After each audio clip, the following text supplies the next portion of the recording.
Olá pessoal, sejam bem-vindos ao canal Entre Linhas. É o momento de nós explorarmos as entrelinhas da lição da Escola Sabatina. Pessoal, já estamos aqui já na 9ª lição dessa série de 14 vídeos, onde nós estamos estudando como tema geral vida, morte e eternidade. Hoje nós vamos estudar algumas passagens bíblicas controversas.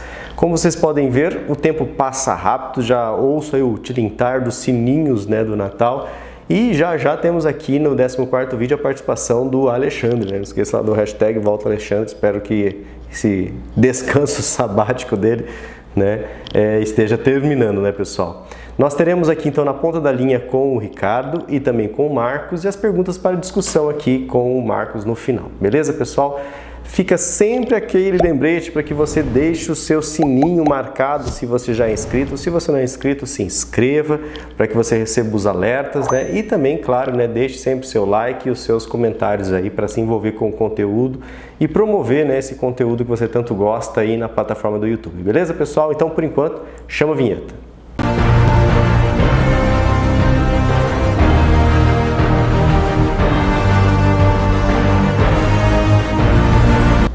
Bom, pessoal, agora é o momento de nós conferirmos aqui nos comentários das entrelinhas. Estamos tendo aqui as Olimpíadas das entrelinhas dos comentários.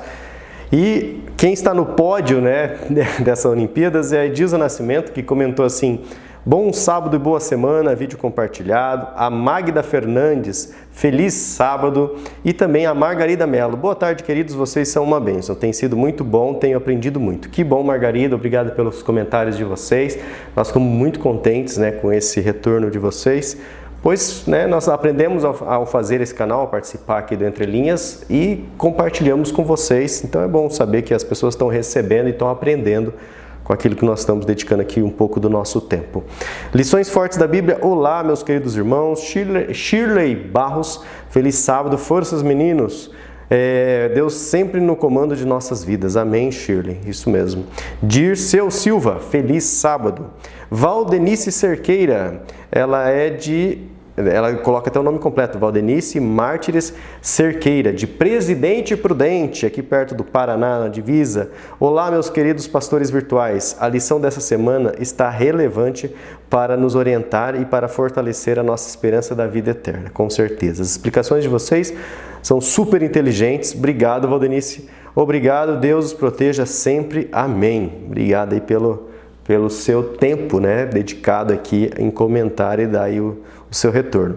Helena Saraiva também diz assim: que lições fantásticas, em oração pelos pedidos, E ela deixou lá o CCC, o curtido, comentado e compartilhado. Fui até o final, até a lição 9. Feliz semana, gratidão, meninos. Isso aí, Helena, sempre grata por tudo que Deus nos dá. E a Hilda Pinheiro comenta assim para nós, dizendo assim: feliz sábado, família entrelinhaniana. As bênçãos de Deus têm sido maiores do que mereço sempre. Amém, Hilda. Hoje foi um sábado feliz. O Ian ficou muito feliz por ter dado tudo certo na consulta. Hoje, 7 horas, mas deu para irmos para a igreja. Um abraço do Ian Carlos da Silva Oliveira, para o Alexandre, para o Lúcio, para o Marcos e também para o Ricardo. Então, temos o nome completo aqui do Ian Carlos da Silva Oliveira. Um abraço também para você, que você sinta um abração bem apertado aí, Ian, aqui dos seus amigos do Entre Linhas. Que Deus abençoe os doentes. Sim, temos muitos aqui orando aqui no culto de quarta-feira, muitos irmãos colocando e nós intercedendo. Estamos orando por todos, para que Deus os coloque em suas mãos. João Cavaco vai acabar fazendo o quinteto Entre Linhas. É isso aí, muita boa parte que ele faz. Eu também gosto dos comentários dele, são muito profundos, Fui até o João Cavaco, ela disse. E a Hilda também diz assim: CCC, curtido, comentado e compartilhado. Um forte abraço cristão a todos os irmãos aí do Entre Linhas. E realmente, uma dica interessante da Hilda, pessoal. Leia o comentário do irmão João Cavaco, tá? Para quem gosta de estudar a lição, se aprofundar, quem gosta do canal Entre Linhas, vai gostar também, dos comentários do irmão João Cavaco, que sempre traz aqui um aprofundamento. Vegetariano Consciência, que é a Beth. Boa tarde a todos. Fui até o Marcos, porque devido a um problema técnico, o Lúcio não pôde despedir do último vídeo. Foi muito boa a lição e que Deus continue abençoando vocês. Aqui é Beth, mas já sei que você decorou. Sim, decorei. Um abraço. Então, Beth, um abraço também por você toda semana, dedicar o seu sagrado tempo de vida para deixar um comentáriozinho aqui dá um alô para nós, né? E preencher esse espaço do vídeo, que esse espaço é de vocês, né? É o espaço dos comentários. É o espaço que eu participo, né, pessoal? Então, se acabar esse espaço, eu vou dar só oi e tchau. Adilson Dias, bom dia, que Deus possa sempre abençoar este ministério. Abraços aqui da IASD do Jardim Emília, Jacareí, São Paulo. Um abraço, então, para o irmão Adilson, né? E para todos os irmãos lá da Igreja do Jardim Emília. Marcos Molina, ótimo estudo como sempre, obrigado, Marcos. Também temos aqui os comentários do irmão João Cavaco, como sempre aqui profundo. Eu não consigo lê-lo, né, inteiro aqui na íntegra, pela sua extensão, mas eu comento algumas partes aqui. Eu destaco então, por exemplo, ele começa, né, comentando em Cristo pelo Espírito para todos. E o primeiro item que ele coloca a respeito, né, da esperança no Novo Testamento, o cristão é fruto das certezas em Cristo, que se expandem nas esperanças das experiências da vida do passado, presente, futuro e também da eternidade. Ou seja, né, tudo isso é o que compõe a nossa vida. É isso aí, irmão João Cavaco. E ele continua aqui, né, no quinto e último item. É esquisito para o mundo? De acordo com 1 Coríntios 1, é preferível uma louca pregação do que uma pregação louca. Onde está a maior prova? Na comprovação e transformação pelas maravilhas da companhia desse Cristo, em que nos assemelhamos a si por não estarmos nunca sozinhos e por jamais sermos desiludidos nas certezas e esperanças de Deus. João Cavaco, peregrino lá da IASD de Lisboa, Portugal, União Europeia dos Países em Conflito. Essa assinatura do irmão João eu gosto de ler. É a guerrinha de uma semana, né, pessoal? Estamos aí ainda em plena guerra. Marinalva Ferreira, feliz semana para todos. Para o povo de Deus, também quero deixar o meu comentário. Claro, Marinalva, você é sempre bem-vinda aqui para deixar o seu comentário. E ela também quer agradecer a Deus por este canal existir. Muito obrigado, né? Surgiu no coração do Ricardo e estamos aqui já há alguns anos, né? Aos trancos e barrancos, mas estamos firmes todas as semanas postando um vídeo. Então, obrigado, Marinalva, aí, pelo carinho e pelo seu agradecimento. Nós também agradecemos a Deus por esse canal existir. Gosto como vocês se empenham para nos transmitir a lição. Muitas bênçãos para vocês e todos os inscritos. Aqui de Astúrias, desde Astúrias, né, que é o jeito dela falar, Espanha. Um abraço. Aí lá do outro lado do Atlântico, nós temos lá a irmã Marinalva Ferreira, mandando sempre um abraço nessa poderosa ferramenta chamada internet, chamada YouTube, que com uma faca, quando bem usada, né, serve para muitas coisas úteis, né? Louvado seja Deus. Adriana Kuhn, olá pastores virtuais Lúcio, Ricardo e Marcos. Sempre um privilégio estudar a lição com vocês e sempre um privilégio também ler o seu comentário, tá, Adriana? Toda semana aqui ela diz que está aprendendo muito. Tamo junto até a volta de Jesus. Que Deus continue abençoando vocês sempre. Hashtag fui até o último Lúcio, até o final, que foi o Marcos que despediu. Claro, volta Alexandre. Hashtag volta Alexandre. Robertson Dolce, estamos juntos toda semana. Que legal, Robertson. Isso aí, toda semana. Não esqueça de deixar pelo menos seu like lá também, quando você não conseguir comentar. E tô vendo pelas fotos aqui que é um jovem e manda também para os seus amigos. Fala, ó, tem um bando de doido lá que estuda a lição da escola sabatina, traz uma questão de hebraico, traz livros, traz um monte de coisa, né, bastante interessante para a gente tentar aí, né, atingir, né, o máximo de públicos e atraí-los para a palavra de Deus. Sandra Bittar, o último comentário que nós temos registrado aqui na lição, né, que nós estamos gravando numa quarta-feira. Olá meninos e toda a família Entre Linhas. Mais uma lição que nos auxilia muito no entendimento de todo o processo do plano da salvação. Realmente uma história inigualável, única, diz a Sandra. Meninos, vocês pertencem a um time onde um sustenta, dá suporte ao outro de forma exemplar. Mas confesso, vocês nos acostumaram com as entrelinhas raiz. E esperamos e pedimos a Deus o ponto do restabelecimento de todos. Hashtag fui até o último Lúcio, hashtag volta Alexandre, hashtag temperança para todos. Grande abraço a Deus e que Deus abençoe a todos. Realmente, Sandra, dá saudade mesmo da Entrelinha Raiz, dá saudade de um tempo que a gente se reunia aqui para gravar e a gente demorava 5, 6 horas para preparar a lição, os três aqui, era muita coisa. Isso porque o Alexandre e o Marco e o Ricardo já traziam o material pronto praticamente. A gente só ficava aqui às 5, 6 horas discutindo, alinhando e preparando as coisas.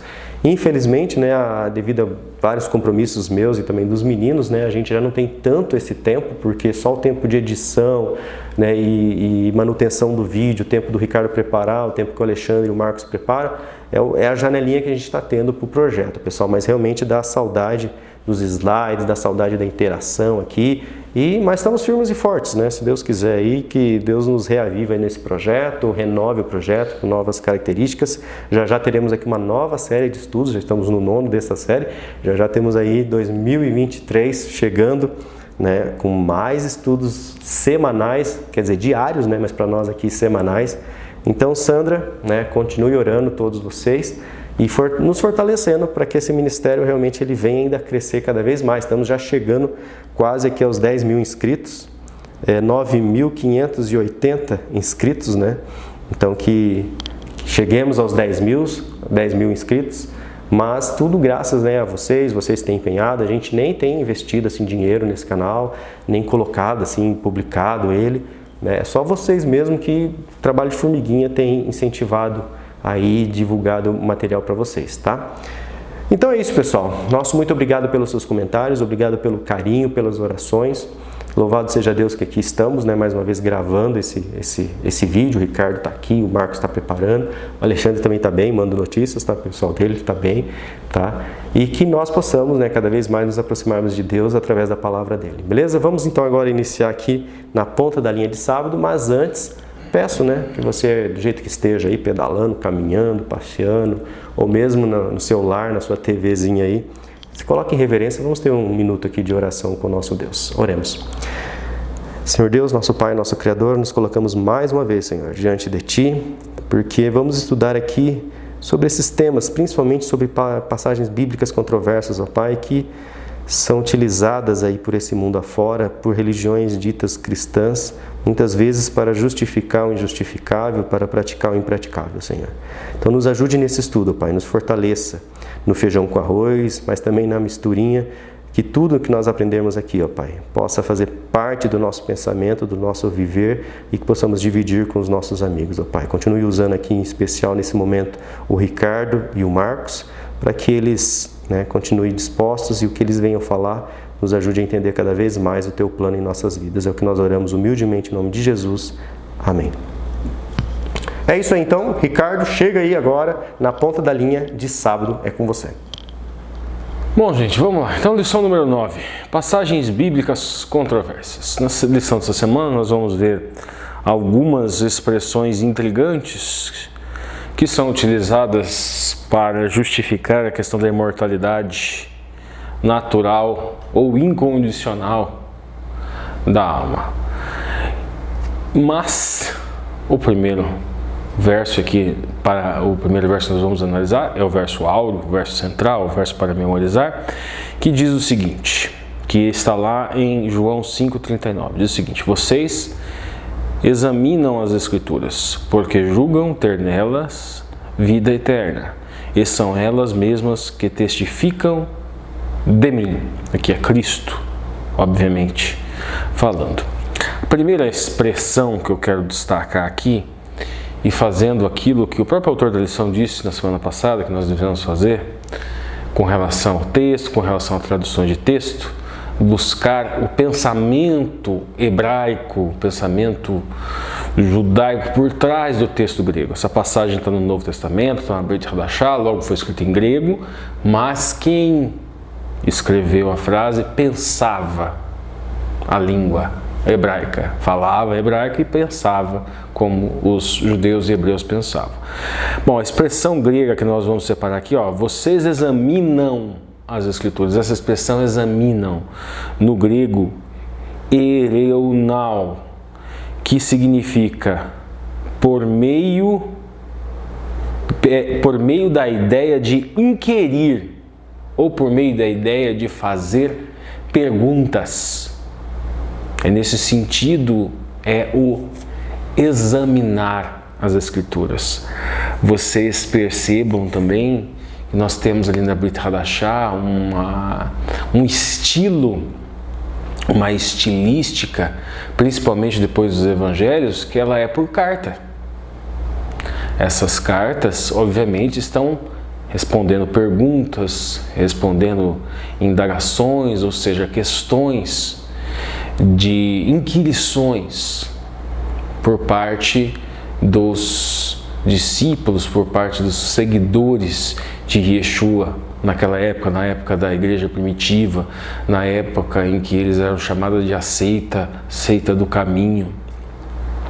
Uma outra expressão que eu quero destacar aqui para vocês é a expressão grafé, que é escritura. Examinai as escrituras. Grafé é escritura, coisa escrita, mas é tanto o livro como o conteúdo, é tanto o texto como o conteúdo. Então, nós temos o que no hebraico nesse sentido?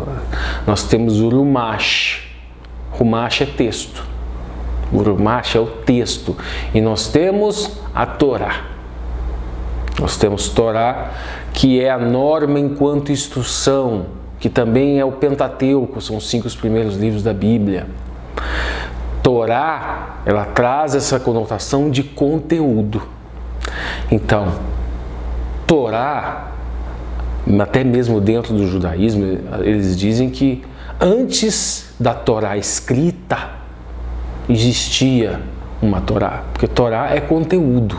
Esse conteúdo vem do Eterno, viria do Eterno, e esse conteúdo está em todas as coisas. E a referência cristã, ela parte da ideia do apóstolo Paulo, que o apóstolo Paulo trabalha no livro de Romanos. Ele fala também de no capítulo 1 de Romanos, no capítulo 2, de uma Torá, de uma instrução da natureza. E a Torá que foi dada aos gentios, que os gentios teriam acesso. E no capítulo 3 fala da Torá escrita, que nós poderíamos chamar de Rumash, texto escrito. Logo, nós temos essas duas questões de textura, de texto, letras, verbos, e nós temos a questão do conteúdo, que é quando nós estamos vendo esse texto, examinar as escrituras. No texto grego, na Brit Hadashah, quando estava se falando do Pentateuco, se utilizava a expressão grega nomos. Aí o equivalente seria a Torá. Agora aqui é mais amplo. Aqui é mais amplo, é texto e conteúdo. Então não é só para examinar a Rumash, é mais. Então examinem, façam perguntas. Então podemos até criar uma interpretação um pouco mais ampliativa, no sentido mais amplo, que podemos agregar a essa interpretação a ideia de Torá na natureza, ou uma Torá antes mesmo do texto escrito, dado para o povo de Israel. E podemos criar também um método interpretativo. Qual seria esse? Consultar o texto escrito, buscar identificar esse conteúdo na natureza, buscar essa confirmação no mundo real, no mundo dos fatos, e não pura e simplesmente na nossa convicção.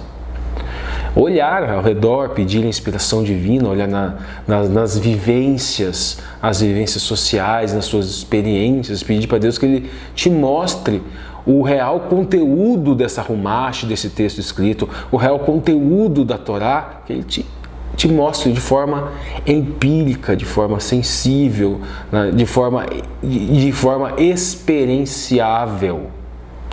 Então vamos lá, vamos continuar. Outra expressão que nós temos aqui é martírio, que vem de martúria. É uma das expressões também que encontramos para lei, é uma espécie de lei, mas é lei no sentido de testemunho.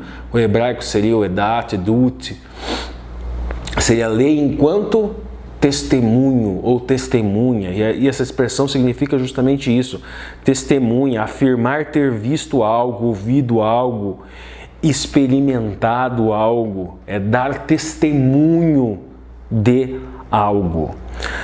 Entramos propriamente agora na lição de sábado. Nós temos 2 textos da Brit Hadashah que são elencados aqui. O primeiro é o de Pedro, abre aspas.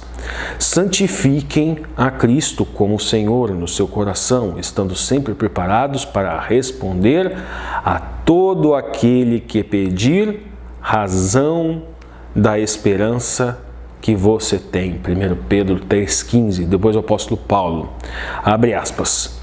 Pregue a palavra, insista, quer seja oportuno. Olha que importante isso, quer seja oportuno. Quer não, corrija, repreenda, exorte com toda paciência e doutrina, pois virá o tempo em que não suportarão a sã doutrina. 2 Timóteo 4, 2 e 3. Separei algumas expressões aqui, gente. A primeira expressão que eu separei para vocês aqui é com relação a pregação, e a expressão grega aqui seria erisso, que significa ser um arauto. É uma palavra que traz muito uma conotação, uma denotação ali de autoridade, seja uma autoridade. E também significa publicar, significa proclamar abertamente. A outra expressão que eu trouxe, gente, é logos. Logos, que é palavra. Então, preguem é no sentido, proclamem abertamente, com autoridade, como arautos, o logos. O logos seria a palavra proferida a viva voz. Ditos, os ditos de Deus é a palavra. Então, qual é o link que nós encontramos com essa palavra aqui? Nós temos 2 links com o hebraísmo. O primeiro link é lá no começo da Bíblia. Esse é o menos usado. O mais utilizado, que eu sei, o começo da Bíblia na semana da criação. Vaiomer Elohim, e disse Deus, daí disse haja luz e houve luz, e haja firmamento, e todos os dias da semana, ou seja, a palavra dita que criou a natureza. Justamente aquilo que nós falamos, a Torá da natureza, nós falamos, e o link agora aqui com o Bereshit, o Gênesis 1, e o outro é com o Aseret HaDebrot, ou seja, os 10 ditos do Eterno. Então essa palavra também carrega uma conotação legal. Os ditos do Eterno, os 10, aquilo que nós chamamos de os 10 mandamentos, Aseret HaDebrot, os 10 ditos do Eterno. Então, e também tem uma terceira ligação, e essa terceira ligação nós encontramos em certos pontos da Bíblia, do Velho Testamento também, mas muito no Novo Testamento, principalmente em João, o Logos que se fez carne, o Verbo que se fez carne, a palavra que se fez carne. Então o Logos aqui no sentido evangélico, o Evangelho é apresentar a Cristo, é proclamar a Cristo como um arauto com autoridade. Depois, gente, o autor da lição aqui no sábado, ele vai especificar, falar aqui 2 pontos, né, que a questão dos textos que possuem uma explicação facilmente ajustável à nossa doutrina, à nossa visão de mundo, e os textos que têm diferentes utilizações que outros segmentos religiosos eles aplicam, fazem a interpretação de maneira diferente.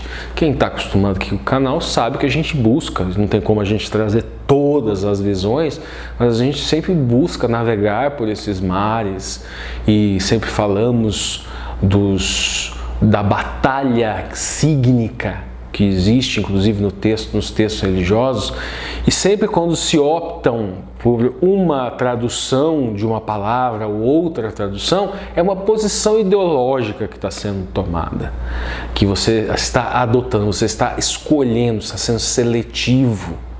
Um exemplo disso é Shema Israel, Adonai Eloheinu, Adonai Echad. Ouça Israel, nosso Deus é único. Echad pode ser traduzido tanto por único como por primeiro. Ouça, o nosso Deus é único. E aí os defensores, os anti-trinitarianos enfatizam muito ali em cima daquela questão da tradução de errado como único, e aqueles que defendem essa unidade da Elohut de Elohim, ou seja, da divindade de Elohim, uma unidade absoluta, extrema, é um ser, é uma única pessoa, é uma única forma de manifestação. Eles selecionam esse único, significa único, errado significa único, e pura e simplesmente, e isso prova a minha fé, coisa e tal. Os trinitarianos preferem, é mais condizente com aquilo que eles pregam, a questão do primeiro. Por quê? Porque o Messias disse: eu sou o primeiro e o último. Então daí é possível identificar o Mashiach dizendo: eu sou o primeiro. Então ele estaria fazendo uma relação com errado em seu sentido de primeiro. Lá no livro de Daniel também fala de Micael Errad Hassarim, ou seja, Miguel, o primeiro dos príncipes. E ali a expressão utilizada é errad, novamente. E aí, novamente, nós temos ali os adventistas, que são um dos poucos dentro dos cristãos que entendem que Miguel é Yeshua, HaMashiach, Jesus, o Messias pré-encarnado. Outros entendem que não, que Miguel é um anjo, um arcanjo, e fazem uma distinção um tanto diferente do movimento adventista, que entende que Micael seria um título de guerra, de quando o Mashiach, o Messias pré-encarnado, antes de se esvaziar, de se fazer carne e habitar entre nós, ele já existia. Era Miguel, Micael. Então vamos lá, gente, prosseguindo. Então eu dei um exemplo aqui para vocês de como isso acontece, de como essa batalha acontece, de como tem algumas expressões que muitas vezes elas podem ser complicadas para uma posição ideológica, teológica específica. O autor da lição ainda vai trazer para a gente um comentário de Ellen White, Desejados de Todas as Nações, página 276, falando sobre esse assunto, que diz o seguinte: o próprio Cristo nunca omitiu uma palavra da verdade, mas sempre a disse com amor. Nunca foi rude, nunca proferiu desnecessariamente uma palavra severa e jamais provocou sem motivo uma dor a uma pessoa frágil. Não censurava a fraqueza humana.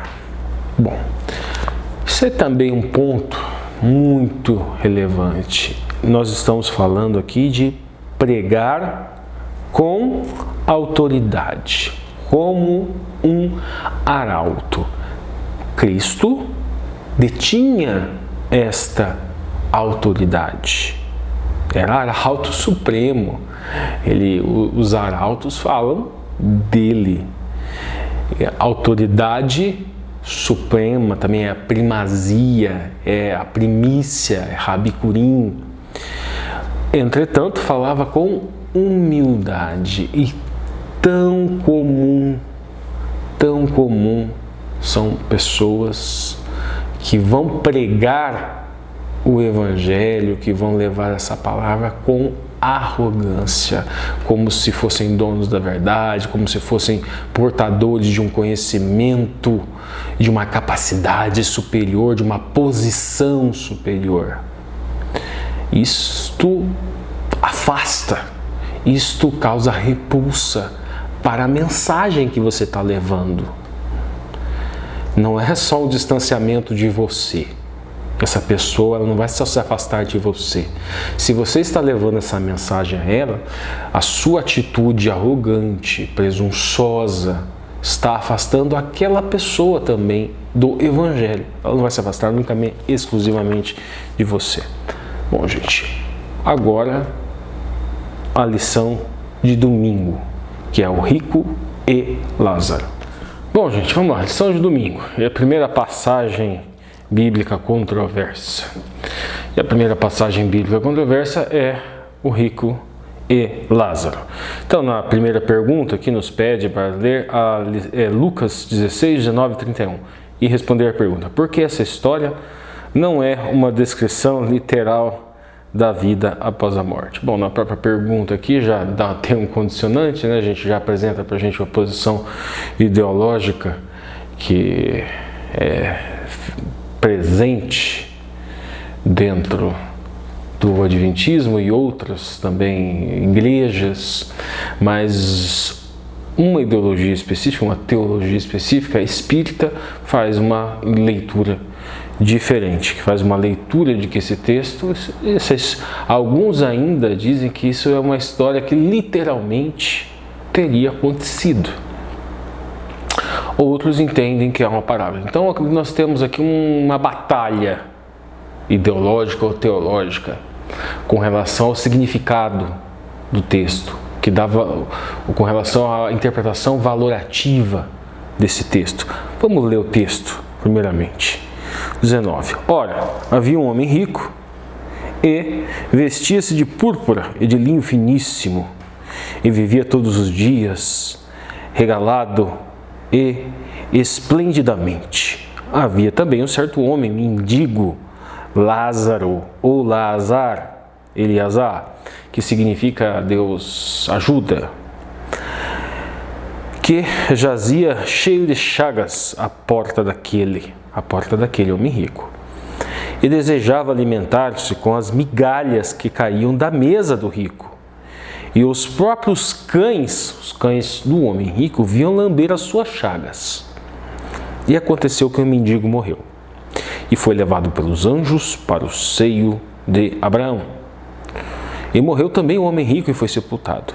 E no inferno ergueu os olhos estando em tormento, e viu ao longe Abraão e Lázaro no seu seio.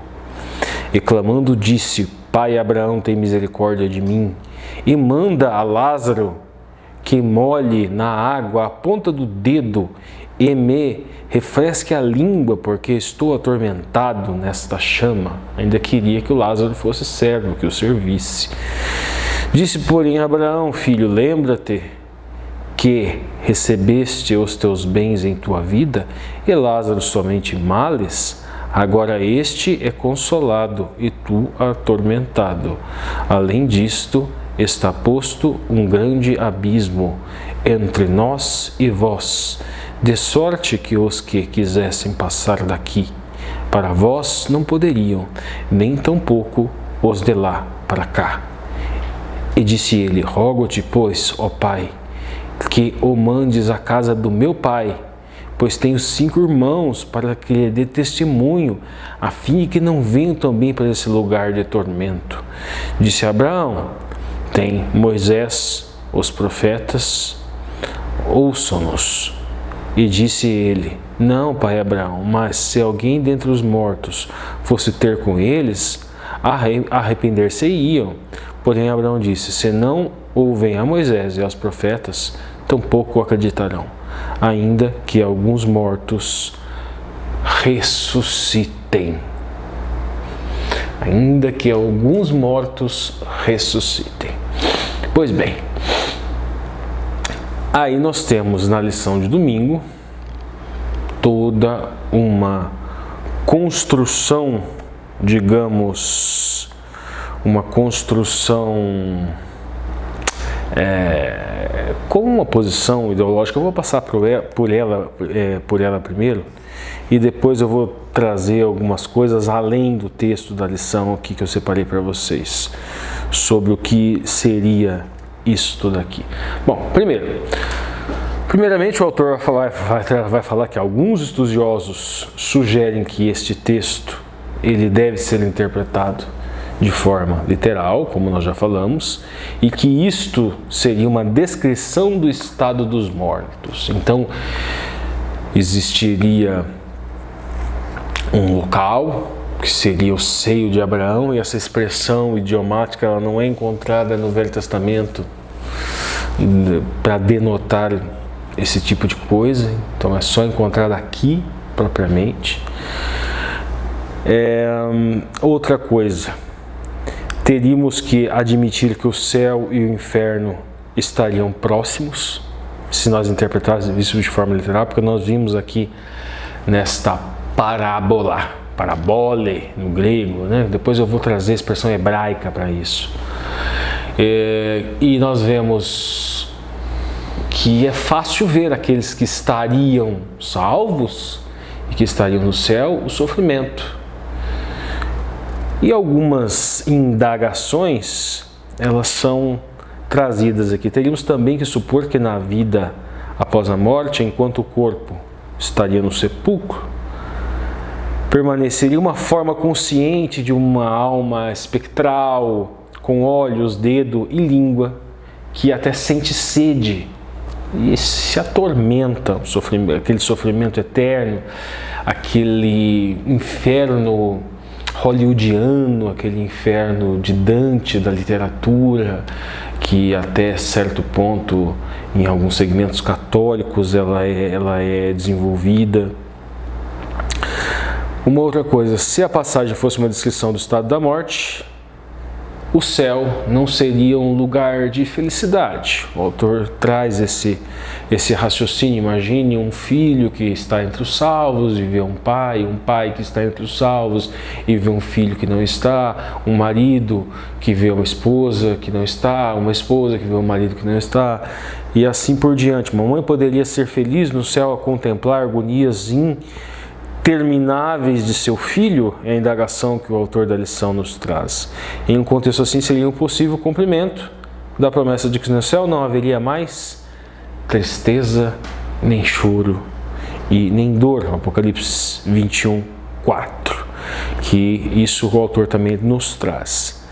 Outra coisa, muitos estudiosos bíblicos modernos consideram a história do rico e Lázaro como uma parábola. Aí o autor da lição finalmente chega no ponto que ele deseja defender e que é o posicionamento da igreja.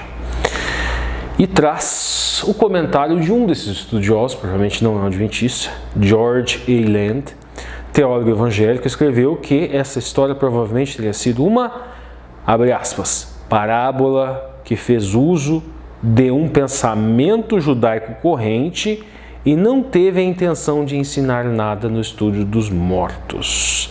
The New Bible Dictionary. E por último, o relato da parábola ensina aí então ele vai buscar a aplicação, a interpretação, o autor da lição.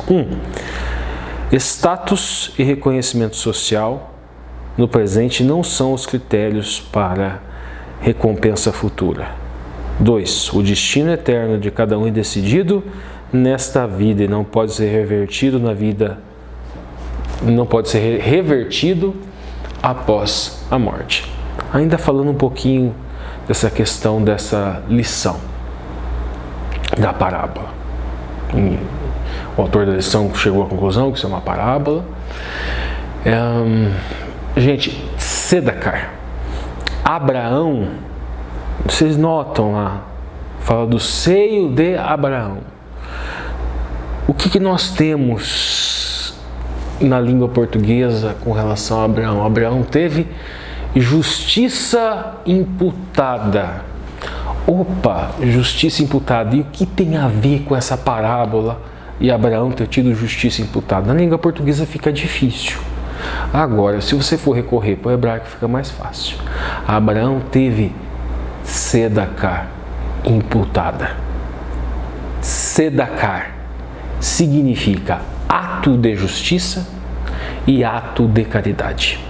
Inclusive, dentro do judaísmo, se afirma, há quem afirme que aqueles maus súbitos que pessoas efetivamente têm, morte súbita, que poderiam ser evitados pela prática da tzedakah, que é ato de caridade. E se elencam várias tzedakah. O dar esmola é uma tzedakah. Tudo o que o rico aqui, tudo o que esse rico aqui não fez na história, se encaixa como tzedakah. Tinha um homem pobre à frente da sua porta e ele não praticou tzedakah. Ato de justiça, ato de caridade, a esmola é tzedakah, oferecer um prato de comida é tzedakah, vestir a pessoa que precisa de roupa é tzedakah, você alimentar o faminto, você curar o ferido, limpar as feridas. Os cães lambiam as feridas desse homem. E o rico justamente não praticou tzedakah. O cerne dessa palavra, dessa parábola, e agora eu trago para vocês também a questão hebraica, já que eu estou falando de tzedakah, o cerne do significado dela é tzedakah. Mas o que é isso? Isto, no judaísmo e na língua hebraica, é uma mashal. Trouxe aqui para vocês alguns textos, o conceito de mashal. Mashal consiste em uma pequena narrativa metafórica que busca atribuir uma lição moral, religiosa para o fiel. Que lição moral é essa, gente? Justiça imputada. Tzedakah. Abraão teve tzedakah imputada. É a justificação. Toda a doutrina da justificação está aqui. Ah, então eu pratico tzedakah para conquistar a salvação? Não é isso que toda a história, toda a Torá, toda a instrução que nós encontramos lá no Bereshit de Abraão nos ensina. Não é isso que nos ensina. Tanto é que todo o processo expiatório também é nos apresentado em forma de parábola, de mashal, com o sacrifício de seu filho, com o sacrifício de Isaac. Então nós temos toda aquela construção. Por isso que está aqui o seio de Abraão. Não é um conceito sobrenatural. Mas vamos lá, vamos continuar. A proposta principal consiste em promover um paralelo entre um evento cotidiano e secular comum ao ouvinte. E aqui, por que comum ao ouvinte? E aqui nós temos o que a própria autor da lição nos trouxe sobre o George Eyland.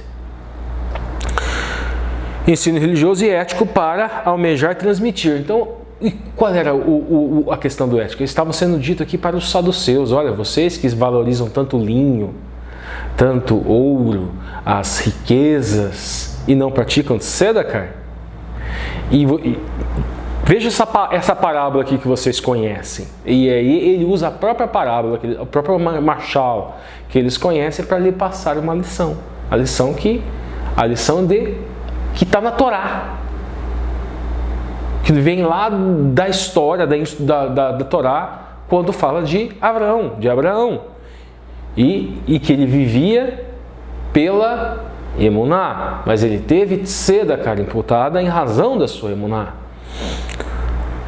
Continuando, de maneira que, ao ouvir aquela narrativa, o fiel consiga extrair o ensinamento pretendido. Nós temos alguns exemplos na Bíblia, lá do Velho Testamento, gente. Antes disso, eu vou falar um pouquinho disso aqui. O termo hebraico mashal, traduzido comumente como parábola, provém da raiz, aí tem um men, um shin e um lamed, que significa comparar.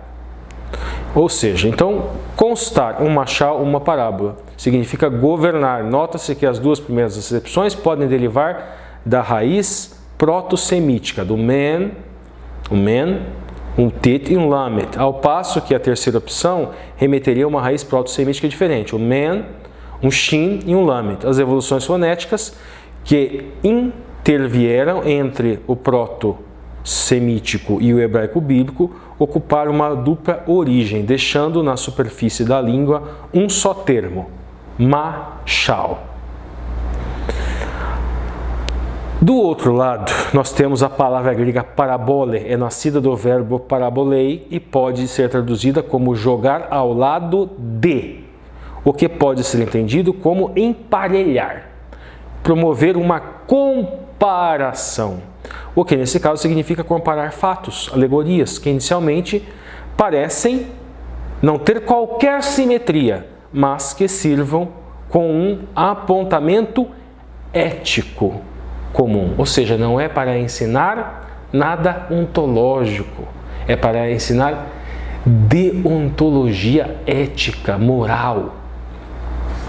Em paralelo isso, tradução rabínica aplica o termo Marshall como sinônimo de provérbios, ensinamentos alegóricos. Ok. Então, vamos encontrar algum tipo de Marshall na Bíblia que possa nos ajudar e depois vamos tentar transformar e fazer uma interpretação, digamos, literal daquilo. Nós temos, gente, em Juízes, no livro de Juízes 9, a parábola de Jotão. A parábola de Jotão, gente, ela vai nos trazer uma história que diz o seguinte: dizendo Jotão, foi e pôs-se no cume do monte, assim, bababá, e clamou e disse: ouve-me, cidadãos. Vamos lá, e começou a história. Foram uma vez as árvores a ungir para si um rei. Interessante essa história, né, gente, que ele está contando. E disseram à oliveira: reina tu sobre nós. Porém a oliveira lhes disse: deixaria eu a minha gordura que Deus e os homens em mim prezam e iria pairar sobre as árvores? Então disseram as árvores à figueira: vem tu e reina sobre nós.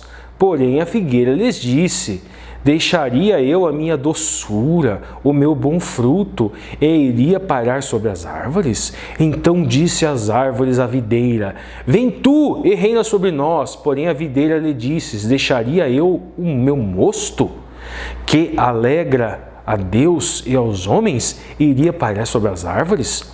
Então todas as árvores disseram ao espinheiro: vem tu e reina sobre nós. E disse o espinheiro às árvores: se na verdade me unges por rei sobre vós, vinde e confiai-vos debaixo da minha sombra.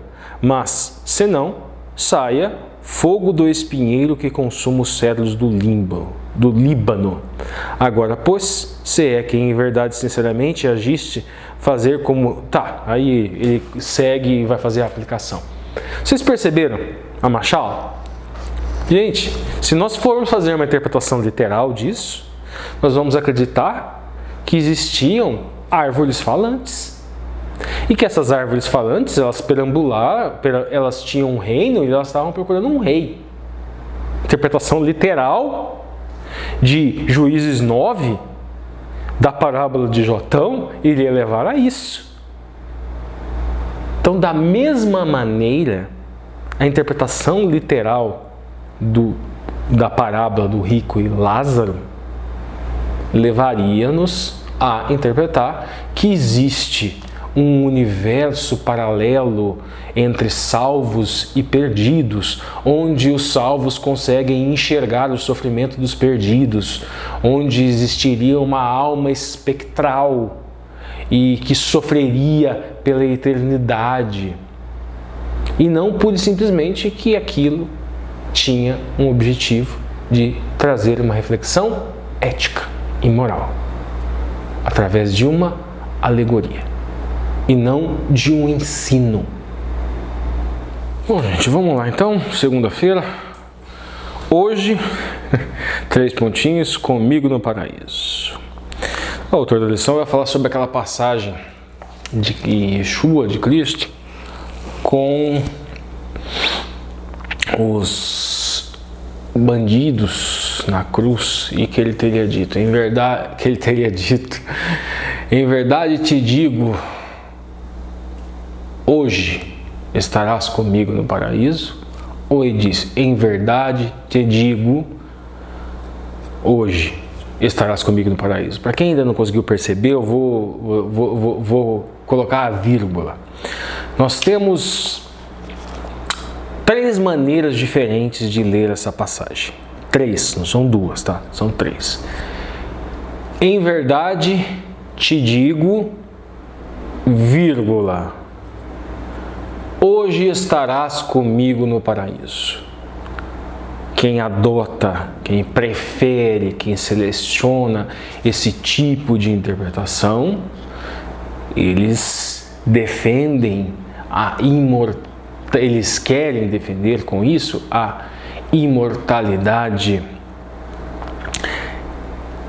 incondicional da alma, que existe uma vida, uma consciência durante a morte, que existe um corpo espectral desconectado com o corpo físico e orgânico, com algum tipo de consciência, e que existe um mundo espiritual similar àquele que nós vimos na parábola do rico e o Lázaro, né? Oriundo daquela interpretação literal da parábola do rico e Lázaro, né? Que eles daí enxergam e entendem que nem é uma parábola. E eles colocam a vírgula antes do hoje. Em verdade te digo, daí vírgula ou 2 pontos, hoje estarás comigo no paraíso, dizendo que neste dia. O autor da lição, ele vai trazer algumas incongruências, incoerências lógicas internas. Ele traz a primeira aqui, ó, que se o ladrão tivesse ido naquele dia para o paraíso, isso contradiria com as palavras de Jesus a Maria Madalena após a sua ressurreição, ou seja, depois do domingo, após a sua ressurreição, que afirmam que ele ainda não havia ido na presença do Pai. Essa seria a primeira coisa. Ideia equivocada de que Jesus e o ladrão arrependido teriam ido para o céu naquele mesmo dia.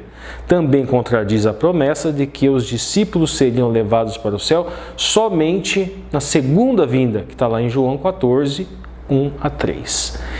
E aqui, logo no primeiro parágrafo, gente, o autor vai trazer a baila o seguinte, veja bem, ó. Lucas 23, 43. Jesus lhe respondeu, em verdade te digo que, aí sem vírgula nenhuma, hoje você estará comigo no paraíso. A segunda interpretação, ela coloca a vírgula depois do hoje. Em verdade te digo hoje, vírgula. Então, te digo hoje, estou te dizendo nesse dia. Nesse dia de hoje estou te dizendo, estarás comigo no paraíso. Esta é a segunda. E qual que é a terceira? A terceira, ela é a interpretação da ambiguidade, que colocaria vírgula onde? Colocaria vírgula antes do hoje e depois do hoje, para que ficasse a cargo de quem fosse interpretar. E a Bíblia Ecumênica adota esta interpretação da ambiguidade. E o autor da lição agora vai trazer algumas questões do texto grego, para nós entendermos. Eu fiz essa explicação na língua portuguesa, utilizando a vírgula, eu vou trazer o paralelo para vocês entenderem. A questão de Lucas 23, 45 é se o advérbio hoje, do grego semeron, deve ser ligado ao verbo que o segue, ser, ou ao verbo que o precede, dizer. Se essa expressão, gente, semeron, for ligada ao verbo dizer, então Cristo estava querendo dizer, te digo hoje, a vírgula viria depois. Se está ligada, se semeron está ligado ao verbo ser, em verdade te digo, hoje estarás. Perceberam a diferença? Então, na primeira hipótese, semeron, ligada ao verbo ser, ou seja, a vírgula a vírgula antes do hoje, a interpretação é das pessoas que defendem o espiritismo, a imortalidade incondicional da alma, um mundo espectral, um mundo espiritual de tormento eterno. Semeron, ou seja, o verbo hoje ligado ao ser. E o verbo semeron, verbo hoje ligado ao dizer, é aqueles que defendem a imortalidade condicional da alma. Não existe, a morte é um sono sem sonhos, não existe consciência nesse suposto ser espectral, nem existe esse ser, essa consciência numa alma espiritual e material. É a da doutrina adventista. Semeron ligada ao dizer, ao falar. Agora acontece o seguinte, o autor da lição vai trazer o comentário do Wilson Paroski, que reconhece que do ponto de vista gramatical é praticamente impossível identificar a alternativa correta. Daí ele abre aspas aqui. Ele abre aspas aqui e vai trazer o comentário do Paroski. Lucas, no entanto, tem uma tendência definida de usar esse advérbio com o verbo precedente. Isto acontece em 14 das 20 ocorrências de Semeron em Lucas e em Atos. Isso é o Wilson Paroski. Existe uma tese, a tese de doutorado do Rodrigo Silva é em cima justamente disso. E ele fala coisa parecida. Ele fala que na maioria das vezes, o texto grego do Novo Testamento, a maioria esmagadora das vezes, esta expressão, o semeron, ele é conectado, ele seria conectado, levaria a crer que o semeron aqui, em razão da incidência nos outros versículos, estaria conectado ao dizer e não ao ser, o que seria um elemento gramatical da língua grega que nos levaria a refutar aquela interpretação espiritualista, espírita do texto. Então, o autor depois conclui assim: a leitura mais natural é justamente essa expressão que o Rodrigo Silva utiliza e que o próprio Paroski utiliza, que em razão da incidência nos outros textos, ou seja, ele olha qual é a incidência padrão nos outros textos, comumente aceita. Bom, se essa é a padrão, então a mais natural é essa também neste texto, que a mais natural seria: em verdade lhe digo hoje, vírgula, você estará comigo no paraíso. Nestes casos, a expressão idiomática, abre aspas, lhe digo hoje, enfatiza a relevância e solenidade da afirmação, estará comigo no paraíso. Em suma, Jesus estava prometendo a ele, então e ali, que um dia ele receberia a vida eterna. Então é isso por hoje e agora é com o Marcos. Olá, você que acompanha o canal Entre Linhas, chegamos à parte de terça-feira e vamos dar continuidade ao estudo da lição que nós começamos aí com o Ricardo, né? Na parte de terça-feira, o título é Partir e Estar com Cristo. Essa é uma fala do apóstolo Paulo em Filipenses, no capítulo 1, verso 23, quando ele disse que para ele morrer era o mesmo que partir e estar com Cristo. Nós vamos analisar esse texto aqui a partir de uma argumentação que o autor nos apresenta. Eu vou procurar manter a minha argumentação bem sucinta para que possamos acompanhar a linha de raciocínio do autor. Eu vou fazendo aqui apenas alguns comentários, alguns acréscimos, mas sem sair da linha de argumentação do autor. E eu vou apresentar o meu argumento, apresentar o meu posicionamento na parte de sexta-feira. Lá na parte de sexta-feira nós encontramos alguns tópicos que nos dão gancho para que a gente possa tratar a respeito desse tema. Bom, Filipenses capítulo 1, verso 21 a 24 é o contexto no qual o apóstolo Paulo ele faz essa afirmação de que para ele morrer era o mesmo que estar com Cristo. E o autor nos pede para ler também 1 Tessalonicenses no capítulo 4, de 13 a 18, quando fala da ressurreição. Então ele pergunta aqui, quando Paulo esperava estar com Cristo ou estar em Cristo, né? Então Paulo ele era movido pela paixão, pela ideia de viver em Cristo e também pela ideia de que nem mesmo a morte poderia nos separar de Cristo. Ele fala em Romanos capítulo 8, versos 38 e 39, que nem a morte nem a vida poderá nos separar do amor de Deus, que está em Cristo Jesus, nosso Senhor. Também em Romanos capítulo 14, verso 8, ele diz, quer vivamos, quer morramos, somos do Senhor. Então, com essa certeza na mente que o apóstolo Paulo faz essa afirmação, a afirmação que para ele morrer era estar com Cristo.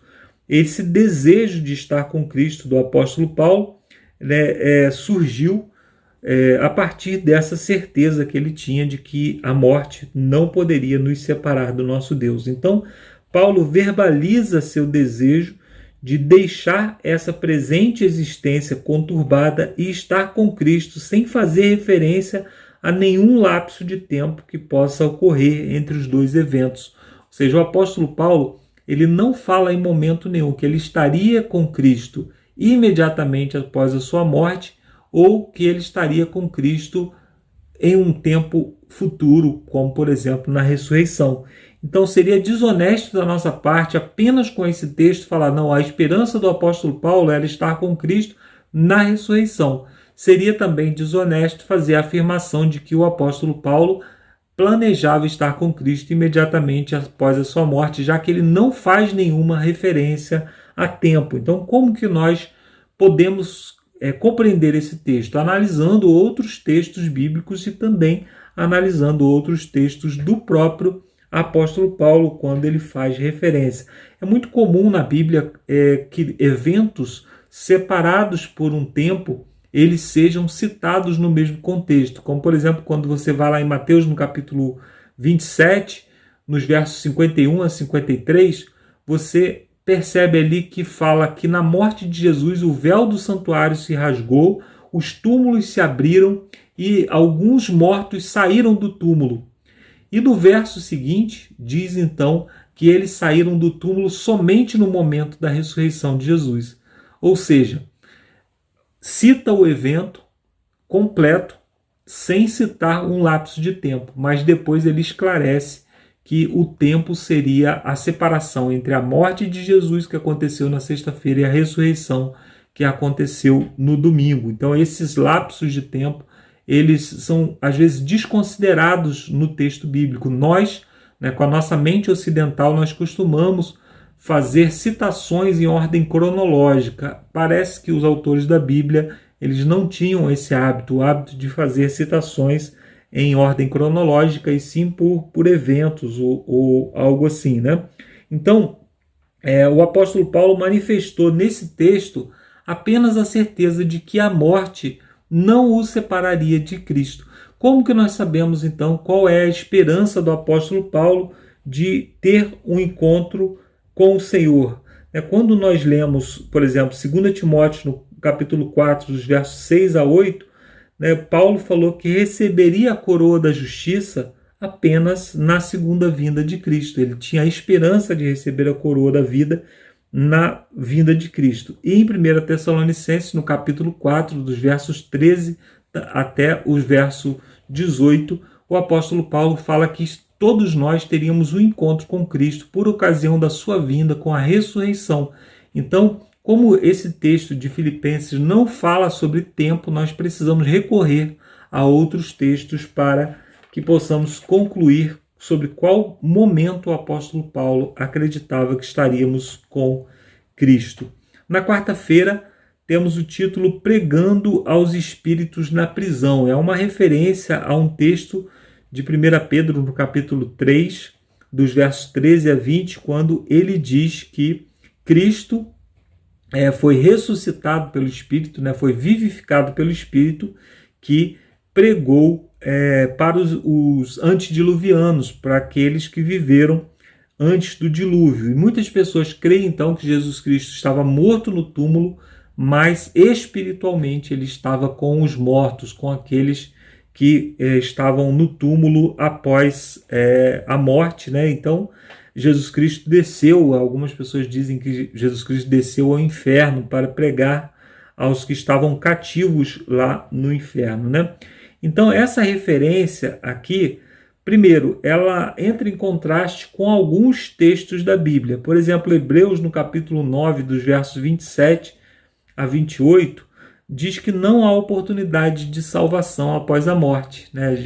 O apóstolo, ao escrever o livro de Hebreus, ele diz que após a morte vem o juízo. Ao homem está ordenado morrer uma só vez e depois disso o juízo, mostrando que não há chance de salvação após a morte. O fato é que se você prega para alguém sem que ele tivesse chance de salvação, torna isso um pouco estranho, né? Porque Jesus faria essa pregação. Outra ideia é que a teoria contradiz o ensino bíblico de que os mortos permanecem inconscientes na sepultura.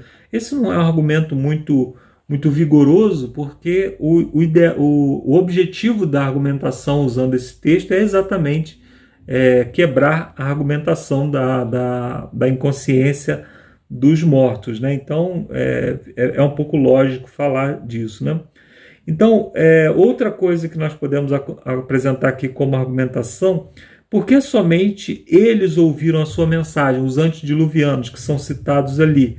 Se não haviam outros perdidos queimando no inferno, por que Jesus não pregou para essas pessoas, né?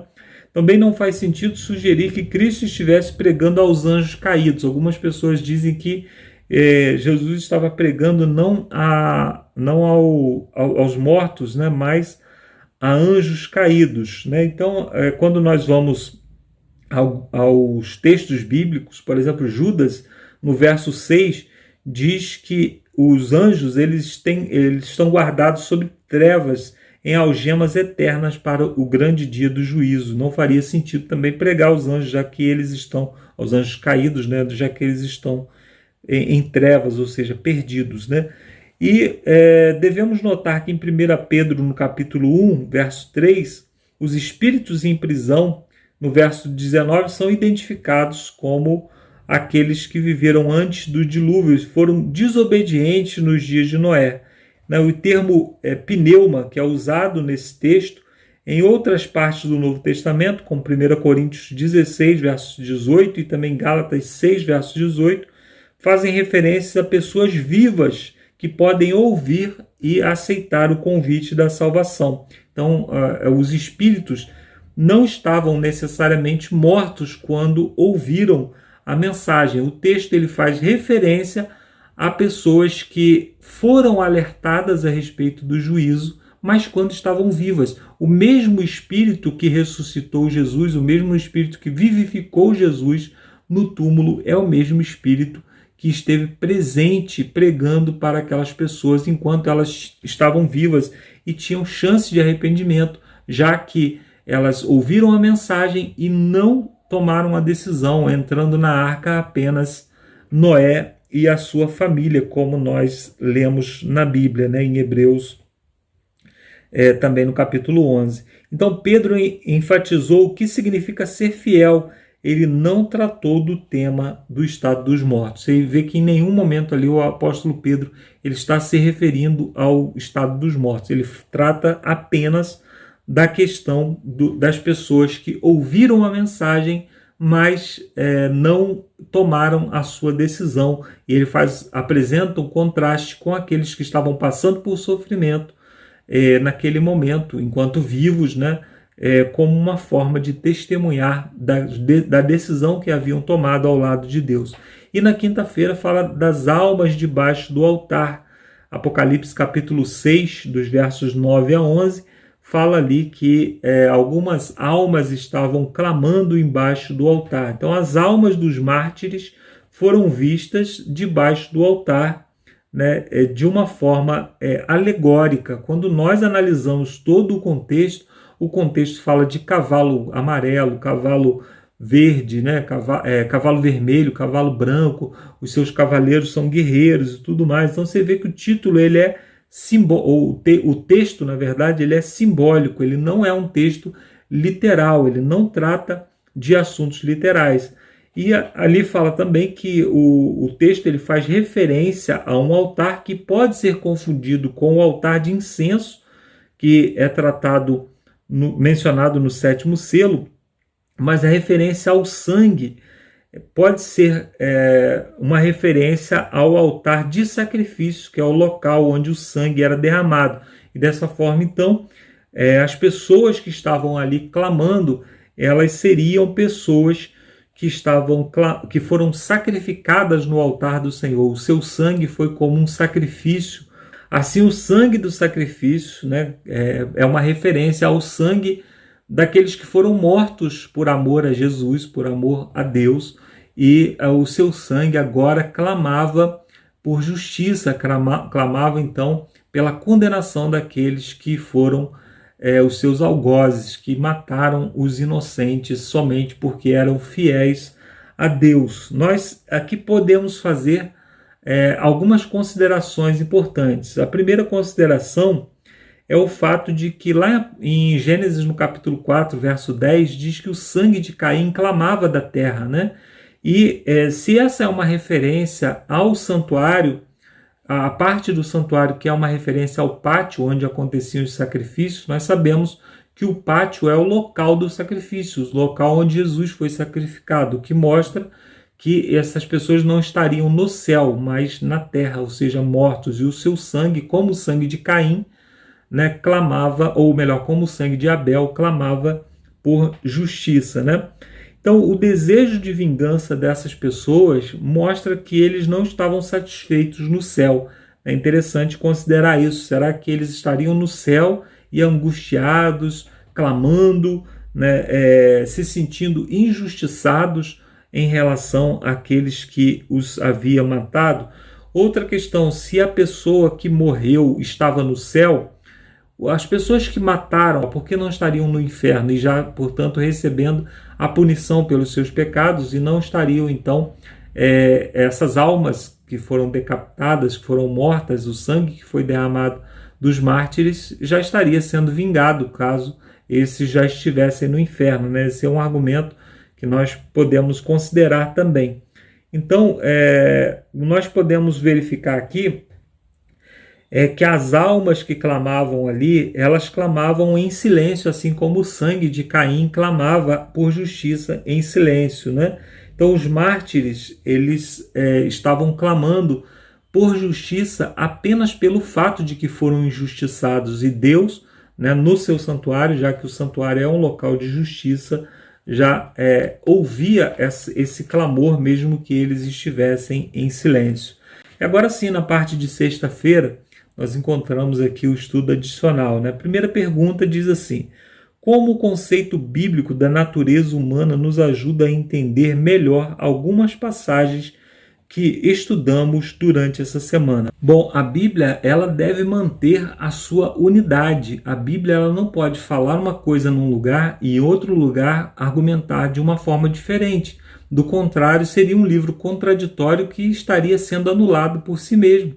Então, nós só podemos considerar a Bíblia como um livro verdadeiro, como um livro digno de confiança, se ele tiver uma unidade, se nós pudermos estudar qualquer parte da Bíblia e estiver falando exatamente a mesma coisa. Então, quando nós encontramos um texto que aparentemente contradiz o outro, nós precisamos considerar que a nossa compreensão está equivocada e estudar mais profundamente para que possamos compreender sobre o texto. Então, quando nós vamos, por exemplo, em 1 Timóteo, no capítulo 6, verso 16, diz que o único que possui imortalidade incondicional é Deus. Então, como que as almas têm imortalidade? Como que o ser humano é um ser imortal se a Bíblia está afirmando que Deus é o único ser imortal? Então, isso é a primeira coisa que nós podemos considerar, né? Pergunta número 2. Pense no contraste entre a religião inegociável dos mártires cristãos e a religião flexível dos pós-modernos, né? Que não tem nada errado, né? Tudo é aceitável. Por que vale a pena morrer se a verdade é relativa? Por que morrer por uma verdade relativa, né? O que aprendemos com os que morreram pela causa? Bom, se as pessoas morreram em favor dessas verdades, nós não podemos relativizar essas verdades, visto que a Bíblia fala que eles morreram como heróis, eles morreram defendendo essas verdades. Então a verdade não é relativa, a verdade não é algo que eu tenho dentro de mim, a verdade não é apenas um conceito particular que eu posso adaptar à minha realidade. Do contrário, essas pessoas poderiam ter adaptado a verdade à sua realidade, viver em conformidade com as leis que as proibiam de exercer a sua fé e assim não teriam morrido em favor do Evangelho. Pergunta número 3. Reflita sobre a parábola do rico e Lázaro. Quando Jesus ressuscitou, muitos creram nele. No entanto, mesmo diante das evidências, muitos não creram. Isso mostra que o coração pode rejeitar a verdade. O que fazer para evitar essa tragédia espiritual? Bom, a própria parábola do rico e Lázaro nos mostra onde nós podemos aplicar a nossa fé para não sermos levados por todo o vento de doutrina. Jesus Cristo termina a parábola, e esse é o grande ensinamento da parábola, dizendo assim: vocês têm Moisés, ou seja, vocês têm a Bíblia. Por que vocês vão acreditar se um morto se levantar? Ou seja, quem não fundamenta a sua fé na Bíblia, não fundamenta a sua fé na esperança da ressurreição que é apresentada na Bíblia, na esperança da salvação que é apresentada na Bíblia, como que poderia aprender sobre o Evangelho em outras fontes? O sofrimento, se alguém saísse do inferno, por exemplo, e viesse falar: olha, o inferno é um lugar terrível, um lugar de muita dor, isso poderia causar algum tipo de impacto positivo na vida das pessoas? Será que a dor e o sofrimento são mais fortes do que o amor? Quando a Bíblia diz que é o amor de Cristo que nos constrange, é o amor de Cristo que nos seduz a segui-lo. Então, que o amor de Cristo, que a morte de Cristo possa nos inspirar mais do que qualquer medo ou qualquer desejo que tenhamos de obter livramento dessas coisas, né? E a pergunta número 4, que é a última: Jesus falou sobre 2 momentos em que os mortos viverão, João 5, verso 29. Esses eventos estão separados por 1000 anos, embora pareça acontecer ao mesmo tempo na fala de Jesus, né? O que ratifica aquilo que eu havia dito sobre o lapso de tempo entre um momento e outro, mas o texto fala do mesmo momento. Como isso pode nos ajudar a entender o que Paulo disse em Filipenses capítulo 1, verso 23? Bom, esse lapso de tempo, né, que acontece entre uma e outra ressurreição, como nós vemos lá em Apocalipse no capítulo 20, não foi relatado por Jesus quando ele falou das 2 ressurreições, o que mostra que, mais uma vez, foi utilizado aquele método de narrar os eventos sem narrar cronologicamente, sem narrar o evento a partir de uma visão temporal, de uma visão cronológica.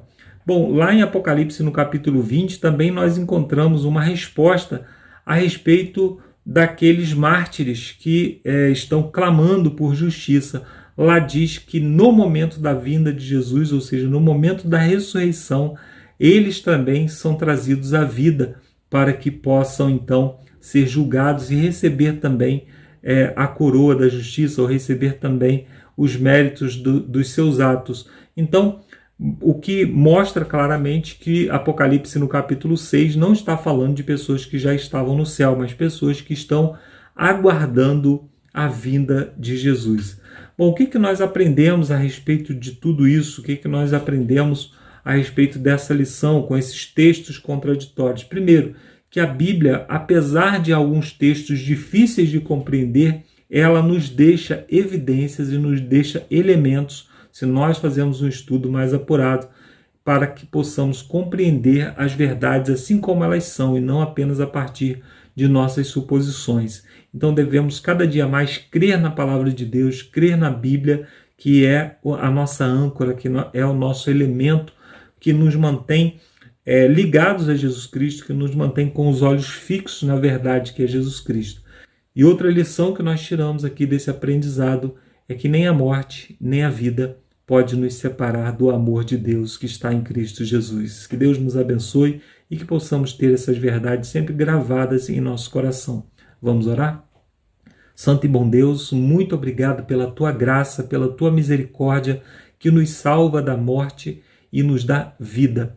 Nós te pedimos pela tua graça, Senhor, que o Senhor continue renovando essa esperança no nosso coração e quando Jesus Cristo voltar, que possamos receber a vida e a coroa da justiça que está reservada para aqueles que permanecem fiéis nos teus caminhos. Que o teu Santo Espírito esteja sempre nos guiando e nos dando a salvação que nós necessitamos.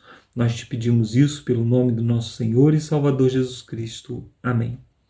Obrigado, amigos, e até a semana que vem com mais um estudo da Palavra de Deus. Valeu, Marcos. Muito obrigado aí pelas perguntas para discussão. Obrigado pelo Na Ponta da Linha. Valeu, Ricardo.